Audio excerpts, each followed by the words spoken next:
नमस्कार मंडळी. स्टार प्रवाह वाहिनीवरील लग्नानंतर होईलच प्रेम ह्या मालिकेच्या पुढील भागामध्ये आज आपण पाहणार आहोत की काव्य तिच्या मनातील व्यथा आता नंदिनीसमोर मांडू लागते. काव्य म्हणते की बाबा माझ्याशी बोलत नाही, तू माझ्यावर चिडली आहेस, तर पार्थ देशमुख माझ्यावर रागवले आहेत.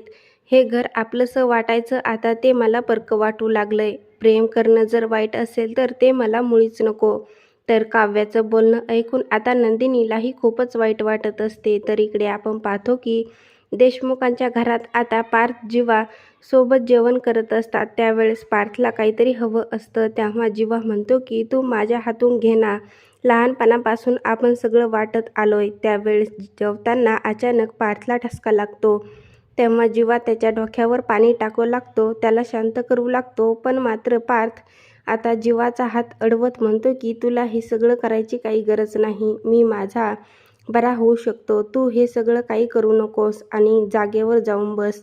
तेव्हा जीवाला खूपच वाईट वाटत असते. आता पुढील येणाऱ्या भागामध्ये काव्य नंदिनीची आणि जीवा पार्थची समजूत काढू शकेल का, हे पाहणं खूपच रंजक ठरणार आहे.